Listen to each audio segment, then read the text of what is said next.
And Jamie Metzl joins us live once again. It's good to see you, brother. Hey, Chris, great to be with you. I told you I wouldn't let it go. Just a lot happened in between. Good. So now that you see this, I'm reading the reporting, I go through, I make phone calls on it.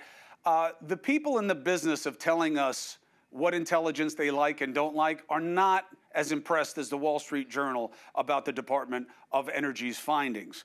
As someone who's looking for the answer yourself, what do you believe? Well, what I believe is what I believed when I spoke with you a couple of years ago and the year before that in early 2020 when I started on this case. I think that it's more likely than not this stems from an accidental lab incident in Wuhan, and we still need a full investigation to get to the bottom of things. I actually think it's a bigger deal than maybe you suggested, that the Department of Energy has made this shift from calling it a jump ball to saying they believe it probably comes from a lab. The DOE, as some of your viewers may know, leads, controls our national laboratories like the Lawrence Livermore National Lab, which contains some of the top scientists in the world. And I know some of these people, and they have really been digging to try to understand how this terrible pandemic started. So it's a little bit of information. I agree with you. This isn't a fully transformative story. This is maybe my 10th media interview today, so it feels like it sometimes. But this is really important, and it's really important that we keep pushing, not for finger pointing, but because we have, pick your number, but by WHO estimates, 15 million people dead. We owe it to their memory, we owe it to their families, and we owe it to future generations to understand what went wrong so we can address our greatest vulnerabilities. Now, two problems. First one is they don't tell us why. They say it's based on confidential information. That breeds no confidence.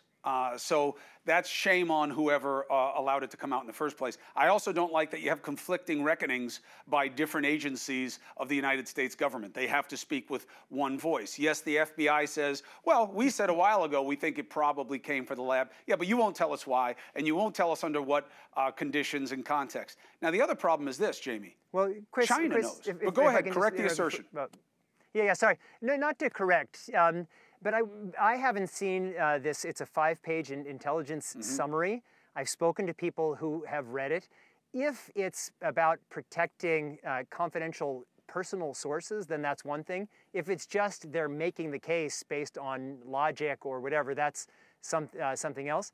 And the second point is our country was badly burned in the run-up to the Iraq War by our intelligence agencies basically being dragooned toward a consensus that didn't really exist. Yes. So I think that what we're seeing now with such caution is in many ways a direct response to the intelligence failures which led to the Iraq War. I'm okay with that. I read that earlier on when you were talking to the producer.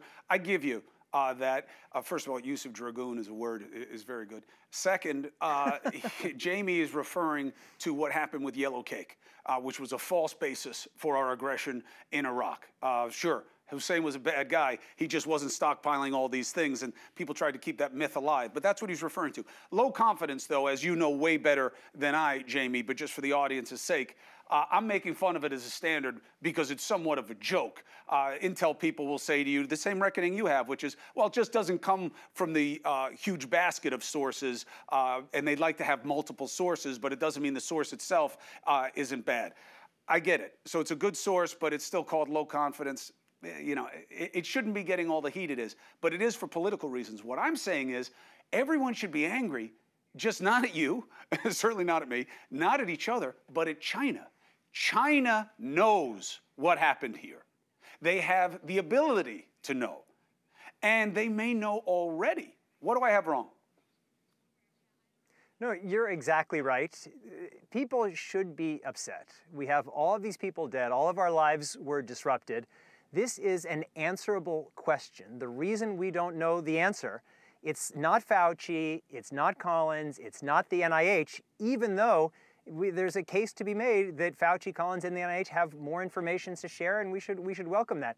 The reason we don't have an answer is that China has done everything possible to prevent us from having an answer. They've destroyed samples, hidden records. They've imprisoned Chinese citizen journalists for asking the most basic questions. They've enforced a gag order on Chinese scientists. They've prevented any kind of meaningful investigation into pandemic origins. And the danger is, if we use this to score political points at home and make this all about Fauci and the NIH, that's exactly what the Chinese want. We need to focus on the core problem, which is China, but we need to fearlessly follow the evidence wherever it leads, including looking very dispassionately and critically, if appropriate, at ourselves. Yes, but the only emphasis we see now is on a cover-up. But we don't even know what's being covered up. You know, the Republicans want to find that Fauci or whoever on the left was hiding this answer. What I've never understood is, why would anybody want to hide the answer? You know, the only time this got political early on was when Trump started using China as a nice shield from why he hadn't messed up about the pandemic. If you're angry about the pandemic, be mad at China. It was a great play by him, and maybe it wasn't even a wrong play, but we need the answer to know that. Jamie Metzl, I am always here to have the conversation with you, just as I always have been, to be continued. Thank you, my friend. All right, brother, be well. Coming up.